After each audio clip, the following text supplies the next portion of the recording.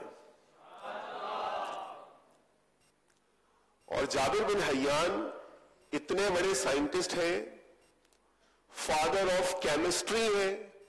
Chemistry میں انہوں نے اتنا کام کیا ہے کہ ان کو father of chemistry, modern chemistry کا بانی سمجھا جاتا ہے. بلکہ کیمسٹری میں مسلمانوں کا اتنا کام ہے کہ خود جو لفظ کیمسٹری ہے، کیمسٹری، یہ عربی کا لفظ الکیمیا اس سے ڈرائیو ہوا ہے.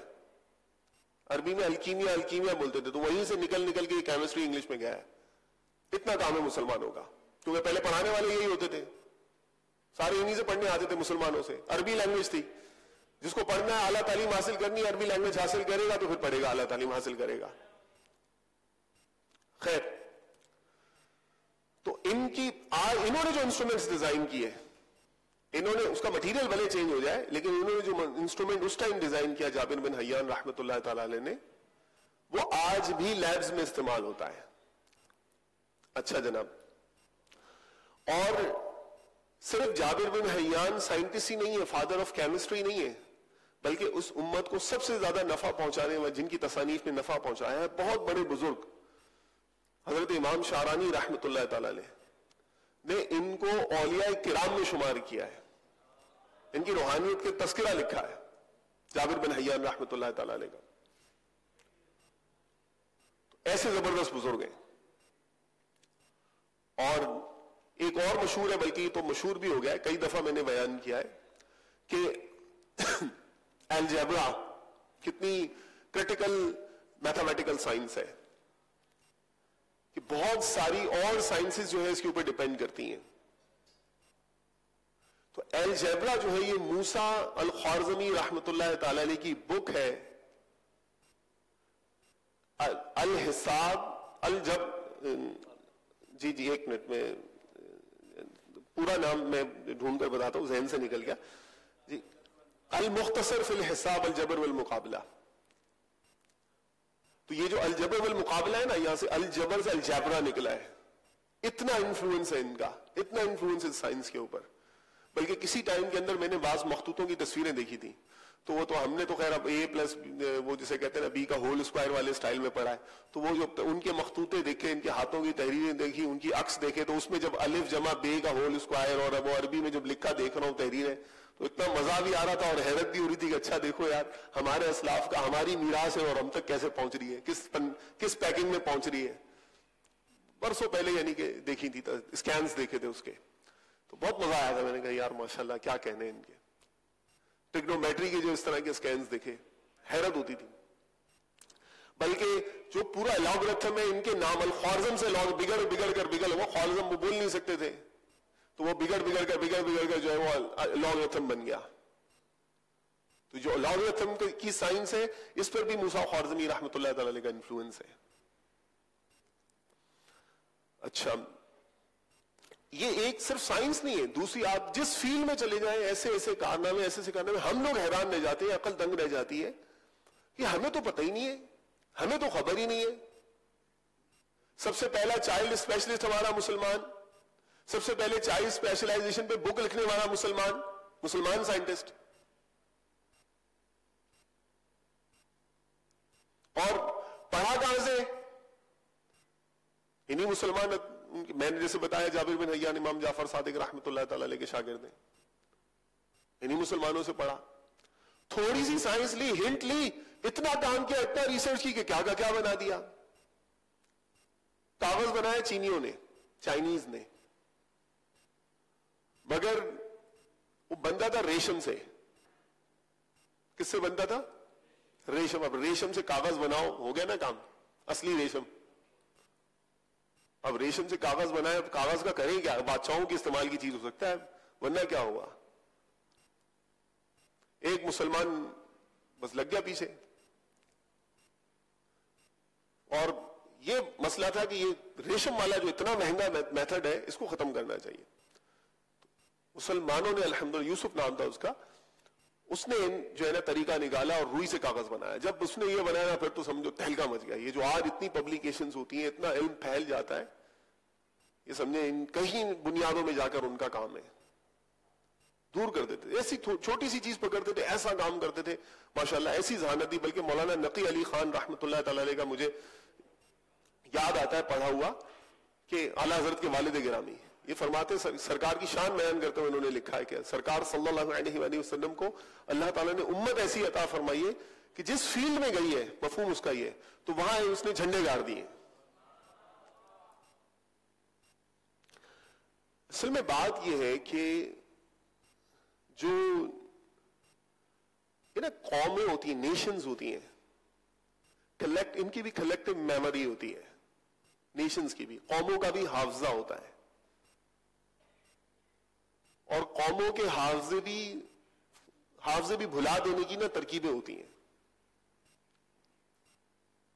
ایک ملک کو میں جانتا ہوں, مسلمانوں کی آبادی ہے, وہاں سے ایک مسلمانوں کی مشہور لینگویج جس میں مسلمانوں کا بہت لٹریچر ہے, مذہبی لٹریچر ہے, عربی میں, فارسی میں, اردو میں, اس طرح کی. تو جس زبان میں مسلمانوں کا بہت لٹریچر ہے اور اس ملک کے لوگوں کا اس سے تعلق بھی ہے, سسٹمیٹکلی اس تعلق کو ختم کیا جا رہا ہے. پرانی نسل بزرگوں کی تحریر پڑھ لیتی تھی, مثال کے طور پر بہار شریعت اٹھائے گی اور پڑھ لے گی, نماز کا طریقہ آ جائے گا, بہت سارے مسائل آ جائیں گے. اب اگر کسی کو اردو پڑھنا ہی نہ آتی ہو تو بہار شریعت کیسے پڑھے گا؟ اتنے سارے مسائل سے اس کا تعلق ٹوٹ جائے گا. تو سسٹمیٹکلی وہ مسلمانوں کی زبانوں سے تعلق توڑے جا رہے ہیں تاکہ یہ اپنی وراثت جو یہ ہے اس سے ان کا کنیکشن ٹوٹ جائے, باقی نہ رکھ سکیں. تو آج پتہ ہی نہیں ہوتا ہمارے مسلمان نوجوانوں کو, انہیں غیر مسلم لوگوں کا تو پتا ہوتا ہے, کچھ امیجنری ہیروز ان کے ذہن میں امپلانٹ تو کر دیے جاتے ہیں, مگر جو اپنا ورثہ ہے, جس گردوں کا یہ, جس کہکشاں کا یہ تارا ہے, اس کو نہیں پتا ہوتا یہ کس کہکشاں کا تارا ہے.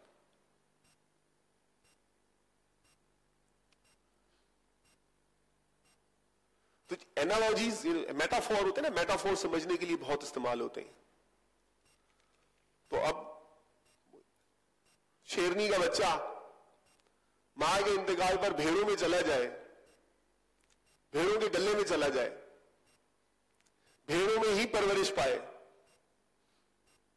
اس کو اپنے شیر کے نسب کا پتہ ہی نہ ہو, پتہ ہی نہ چلنے دیں بھیڑ اس کو, بھیڑ ہی اس کو گھیر کے رکھے, بھے بھے سناتے رہے, بھے بھے بھے بھے, وہ بھے بھے ہی سنتا رہے, بھے بھے ہی دیکھتا رہے, تو نتیجہ صاف ظاہر ہے, وہ بھے میں ہی کرے گا. وہ شیر کی طرح تو نہیں دھاڑے گا, وہ گرج, وہ بہادری وہ تو نہیں ہوگی اس کے اندر جو اس کے آبا کا وتیرہ تھی.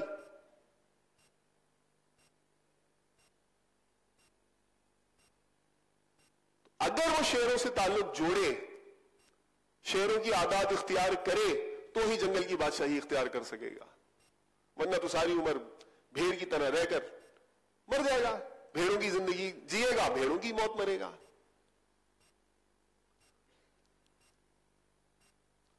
ہو شہزادوں سے, نسلاً نسباً بادشاہوں کی اولاد ہو, جا پڑے غلاموں میں اور غلامی کی کہانیاں ہی سنے, غلام ہی اس کو گھیرے رہے اور یہ بار بار کراتے رہے کہ تو ہمارا غلام ہے. تو نے کبھی خزانے کا کہاں منہ دیکھا تھا؟ ہم ہیں جو تجھے پال رہے ہیں, ہم ہیں جو تجھے دیتے ہیں. تو ظاہر ہے کہ اس کی غلامانہ ذہنیت ہی پنپے گی, بڑھے گی, پلے گی. لیکن اگر اسے خبر پہنچ جائے اپنے آبا کے کارناموں کی, تو خوشی اور مسرت ہونا اپنی جگہ پر, میدان عمل میں آئے گا تو ہی بادشاہت کے قابل ہو سکے گا.